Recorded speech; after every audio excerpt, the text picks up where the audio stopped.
What's going on? We back, Goodfella Sports TV. One time for the one time we grinding. It's your boy CJ Goodfella. And ain't it a blessing? The LA Rams did everybody around North America, any football fans a favor yesterday and shut down them coon boys, all right? I'm glad, bruh. I'm glad. Shout out to the Los Angeles Rams. I ain't a fan. I ain't a hater. I'm just neutral when it comes to the Rams, and I'm glad that they rammed up the motherfucking Cowboys' ass last night, bruh. I was sick of that.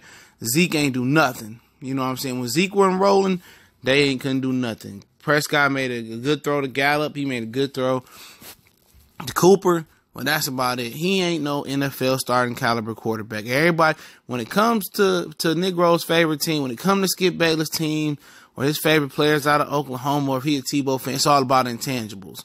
When it comes to other quarterbacks, for him, it's about tangibles. You know, he always want to change the barometer. Look here, man. Dakota Prescott is not a Super Bowl caliber quarterback. Now, if you get everything around him right, he could be a Trent Dilfer, Brad Johnson, you know, something like that. You know, I don't think he could be a Joe Flacco, okay? The dude ain't that good. When Zeke ain't running and hitting on all 8 cylinders, the Cowboys suck. And I'm just glad. I was just tired of hearing about the Rams. Everybody knew the Cowboys came from the worst division in football. If they was in any other division in football, they wouldn't have made the playoffs. NFC West, NFC North, NFC South, AFC North, AFC South, AFC East, AFC West. They wouldn't have made it.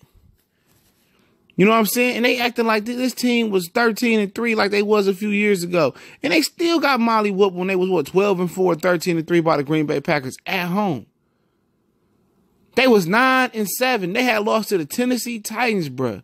And then they just so happened to go on a nice little run. They beat the Saints because Drew Brees, a 40-year-old quarterback who shouldn't be playing Thursday night football. Not enough time to rest and preparation. That's the only reason they beat the New Orleans Saints. And they was at the crib. You know what I'm saying? You know how they beat the Seahawks? Seahawks hadn't beat a winning team on the road all year. And people shocked. Oh, you know, I hear my Cowboy friend say, yeah, I like the matchup versus the Rams. Okay. You like that? You like that Gurley? And then Gurley wasn't even the one that really did the funky Watusi on him, man. Who really did the funky Watusi was C.J. Anderson. Man, he had the tackling Dutchman on the sideline crying. Running through him and Sean Lee paper mache head ass. Man, that dude was running through them like diarrhea. Then Gurley was bouncing on the outside. They were scared. That offensive lineman whooped Dallas. That's how you got to run against Dallas. Dallas is small up front. Ain't no real plugger in the middle in Dallas. Ain't no Vince Wilfork or no Damon Snack Harrison over there with Dallas. They lighten the ass. You got to run downhill at them. And C.J. Anderson was the perfect running back to do that last night. He ran right down the gut on Dallas, and they had no answer. No physicality. They had fast sideline-to-sideline defense. What you do with fast sideline-to-sideline defense, they got smaller defensive tackles, smaller defensive end, got good size linebacker. You run at them and you punch them in the mouth. And that just showed you that Dallas wasn't ready. They didn't deserve to be in the playoffs, to be honest. They didn't deserve it. They was in the NFC weak. You know what I'm saying? And Carson Wentz wasn't healthy all year.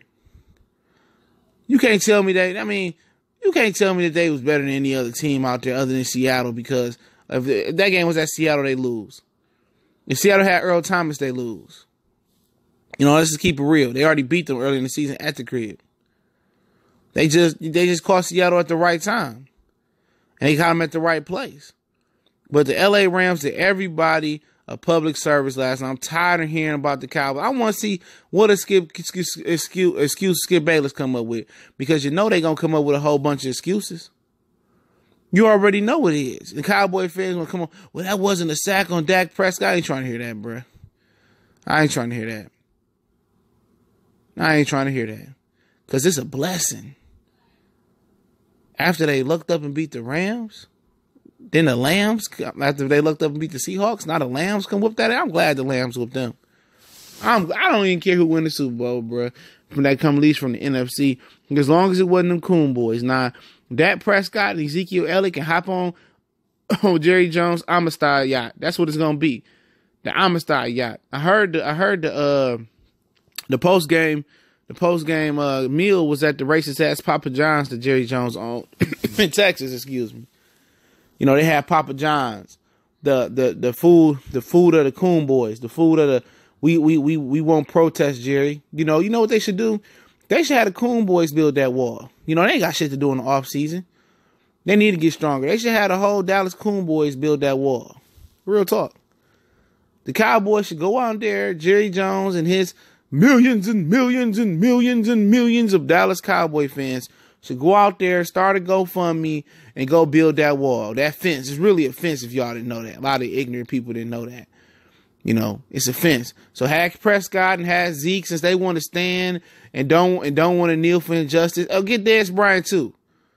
You know, since he said those ignorant comments too. Get all the Cowboys from the past that love Jerry, good old boy Jerry. Get Emmitt Smith. Get all these dudes. Darren Woodson. Go get Jason Garrett to clap y'all, be the team leader, clap y'all on. Get old ass Rod Marinelli out there.